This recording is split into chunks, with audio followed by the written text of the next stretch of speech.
শ্রদ্ধেয় ঋত্বিক দাদাগণ, দাদা ও মায়েদেরকে আমার আন্তরিক ঠাকুর এই সৎসঙ্গের মাধ্যমে এক একটা মেসেজ, একটা ইনফরমেশন দিয়ে থাকেন সমাজে। সমাজে তো মানুষ বসবাস করে, এদের দ্বারাই, মানুষের দ্বারাই সমাজ গঠিত। দেশের নীতি বা বিভিন্ন যেগুলি প্রিন্সিপালস, নিয়ম নীতি যা কিছু আছে, একটা উদ্দেশ্য থাকে যে সবার যাতে উন্নতি হয়। এই যে ব্যক্তি বিশেষে প্রত্যেকের যাতে সর্বাঙ্গীন কল্যাণ হয়, ঠাকুর সেই কথাটাই বলছেন। তার আদর্শ উন্নতি চায়, একটা ইন্ডিভিজুয়াল, ব্যক্তিগত এবং কালেকটিভ লাইফ, সর্বাঙ্গীন উন্নতি, অর্থাৎ সবাইকে নিয়ে। এই যে ইন্ডিভিজুয়াল এবং কালেকটিভ লাইফের যে ডেভেলপমেন্ট, সেটা করতে গিয়ে ঠাকুর এই যে যেটা বাণীগুলি দিয়েছেন, যে মেসেজ দিয়েছেন, যেটা স্টাইল অফ লাইফ, জীবনের চলার যে কায়দা, সমস্ত কিছু যে ঠাকুর দিয়েছেন, সেটাই মানুষের মানসিকতা ঠিক রাখে, শরীর বিধানটাও ঠিক রাখে, স্পিরিচুয়ালিটি, আধ্যাত্মিক দিকটাও ঠিক রাখে, সমাজটাকেও ঠিক রাখে।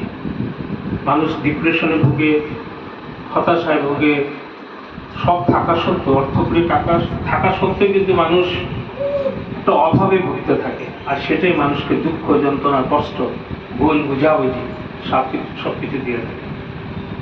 1946-এ ওয়ার্ল্ড হেলথ অর্গানাইজেশন, WHO, আপনারা সবাই জানেন, ইউনাইটেড নেশনসের একটা অর্গানাইজেশন, বিশ্ব স্বাস্থ্য সংস্থা, একটা স্বাস্থ্য সম্পর্কে একটা বাণী দিয়েছিল, একটা মেসেজ, একটা definition. The health is a state of complete physical, mental এবং social well-being of this and social well-being, and not merely the absence of disease and infirmity. ওই বাণীটার অর্থ হচ্ছে যে হেলথ অর্থাৎ স্বাস্থ্য এমন একটা স্টেট, এমন একটা স্ট্যাটাস বা স্টেট, যেখানে মানুষের শরীর অর্থাৎ ফিজিক্যাল, শারীরিক, মানসিক এবং সামাজিক উন্নতিটা হয়ে থাকে। আর শুধু অসুখ না থাকলে মানুষকে স্বাস্থ্য বলা যায় না, দুর্বলতা না থাকলে মানুষকে কিন্তু স্বাস্থ্যবান বলা যায় না। তারপর তারা দেখলেন দুনিয়ার পরিস্থিতি। 1998-এ ওয়ার্ল্ড হেলথ অর্গানাইজেশনের যেটা এক্সিকিউটিভ বডি, একটা স্পেশাল বডি, তারা বললেন ডেফিনেশনটাকে এটা চেঞ্জ করতে হবে, একটা অ্যামেন্ডমেন্ট আনতে হবে। তখন একটা ডেফিনেশন দিলেন যে health is a dynamic state of complete physical, mental, spiritual and social well-being, and not merely the absence of disease and infirmity. ওই স্পিরিচুয়ালিটিটা এখানে ইনক্লুড করলেন, শারীরিক, মানসিক, আধ্যাত্মিক, এটার উপর গুরুত্ব দিলেন, এবং সামাজিক। শুধু মানে নিরোগ দেয়া থাকলে স্বাস্থ্য বলা যায় না, আমার মাথা খারাপ, একদম শক্তি আছে, হবে না। এবং ইনফার্মিটি, দুর্বলতা বিহীন মানুষের জীবনও কিন্তু সেই স্বাস্থ্য জীবন বলা যায়। এখানে যে স্পিরিচুয়াল হেলথ, এইটার ক্ষেত্রে কি দেখা যায়, মানুষের সেলফ ইভলিউশন। আমরা স্পিরিচুয়াল হেলথ বলতে সাধারণভাবে আমরা ভাবি যে ধর্ম টর্ম করা, পূজা অর্চনা করা, ধূপকাঠি মোমবাতি জ্বালিয়ে মন্দিরে যাওয়া বা দৌড়াদৌড়ি করা স্পিরিচুয়াল।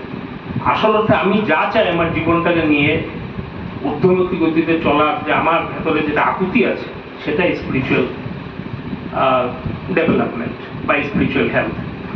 ঠাকুর বলছেন যে সেলফ ইভলিউশন সেখানে থাকতে হবে, সেলফ অ্যাকচুয়ালাইজেশন সেখানে থাকতে হবে, আমার আত্ম পরিবর্তন থাকতে হবে। এখানে ইভলিউশন একটা বৈপ্লবিক একটা পরিবর্তন। এই বৈপ্লবিক পরিবর্তন মানে এটা না যে আমি নিচে পড়ে যাচ্ছি, এটা না, কিন্তু আমি ঊর্ধ্বমুখী গতি আমার থাকতে হবে। Self evolution, self actualisation.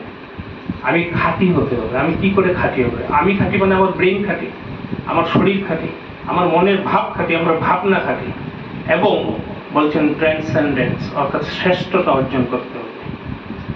এই যে সেলফ ইভলিউশন বলছেন ঠাকুর, সেলফ ইভলিউশন মানে আমি আমার যেগুলি চিন্তা, আমার সেলফ থাকে, আমার আত্মাটাকে, আত্মা মানে আমার সেলফ, আমার যেটা এক্সিস্টেন্স, এই এক্সিস্টেন্সটাকে এমন চিন্তার মধ্যে আমি ঢুকিয়ে রাখতে হবে। ওই যে ঠাকুর বলছেন না, ভাবমুখী থাকতে চেষ্টা করো। এমন কর্মের মধ্যে ঢুকে রাখতে হবে যেটা আমাকে বিকামিং এর পথে নিয়ে যায়, আমার ঊর্ধ্বমুখী গতিতে নিয়ে যায়। এই কথাটা ঠাকুর বলছেন। আর অ্যাকচুয়ালাইজেশনের বিষয় ঠাকুর কি বলছেন? Self actualisation. আমি নিজেকে খাঁটি করার জন্য আমি সচেতন হয়ে থাকতে হবে, একদম অ্যালার্ট হয়ে থাকতে হবে টু মাই এনভায়রনমেন্ট, আমার পরিবেশ, যে কোনো সিচুয়েশন, যে কোনো ইভেন্টস, পারিপার্শ্বিক সব প্রত্যেকটার প্রতি আমি সচেতন হয়ে থাকতে হবে। সচেতন যদি না হয় তাহলে মানুষ অ্যাকচুয়াল হয়ে ওঠে না, খাঁটি হয়ে উঠতে পারে না। আর ট্রান্সেন্ডেন্স মানে শ্রেষ্ঠতা। এই শ্রেষ্ঠ মানুষ তখনই জীবনে লাভ করে যখন তার মধ্যে ইনার হ্যাপিনেস থাকে। আমার ভেতরটাই আমার খুশি, আনন্দিত, যেটা আমরা বলি পরম আনন্দ। আমি ইষ্টবান, আমি সেবা করতে পরম আনন্দ আমরা বলি না সকালে। তো এই যে আমি ইনার হ্যাপিনেসটা ঠিক রাখতে হবে। ইনার হ্যাপিনেস যদি না থাকে তাহলে হবে না। আর ঠাকুর বলছেন ইনার হ্যাপিনেস কখন মানুষ অ্যাচিভ করে? যখন আমার কি হবে, আমি যখন একটা ডিভাইন অর্থাৎ সুপ্রিম বলছেন তিনি, যে সুপ্রিমের পার্ট বলে আমি যখন নিজেকে বিশ্বাস করতে পারবো যে I am the part of the supreme, এই যে বিশ্বব্রহ্মাণ্ডের যে মালিক তার একটা পার্ট আমি, তিনি ছাড়া আমি থাকতে পারবো না। এই ফিলিংটা যখন হবে তখন all the complexities will lag behind. যত প্রবৃত্তি থাকবে এগুলি দূরে দূরে দূরে দূরে থাকবে, আর আমি নিজেকে স্টেবল করে আমি চলতে পারবো। গতিকে এই যে ঘটনাগুলি, এগুলি আজকাল অনেক মানুষ এখনো রয়ে গেছেন, ঠাকুরের দীক্ষা নেননি, আসলে বুঝতে পারছেন না কেন নিতে হবে।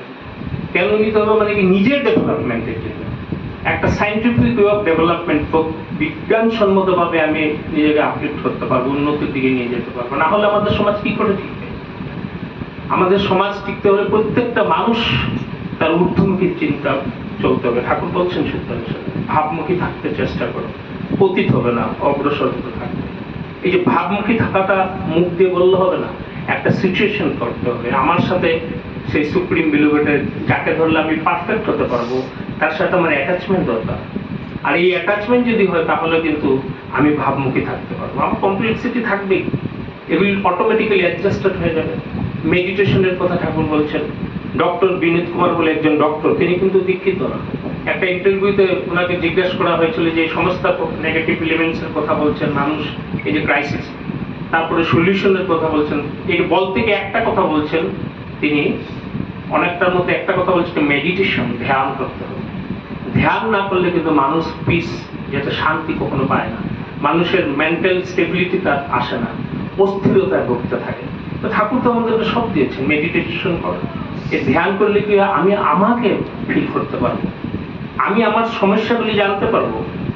শুধু জানা না, but also the way to solve this problems, আমি কি করে সমাধান করবো সেটাও জানতে পারবো। তারপরেও যদি না পারি, তিনি আছেন, আচার্যদেব আছেন, আমরা দৌড়ে চলে যাই। তিনি তো মানে সবকিছু জানেন, দেখতে পান, হ্যাঁ, আমাকে পড়ার মাধ্যমে তিনি ঠিক করে দিতে পারেন। তাই ঠাকুর একটা জায়গায় বলছেন যে a disciple is he who is disciplined with untiring active adherence according to his holy sense. অর্থাৎ আমি যদি ডিসাইপল, আমি শিষ্য, ঠাকুরের ভক্ত, তাহলে আমি ডিসিপ্লিন হতে হবে। আর ডিসিপ্লিনটা কি ধরনের ডিসিপ্লিন?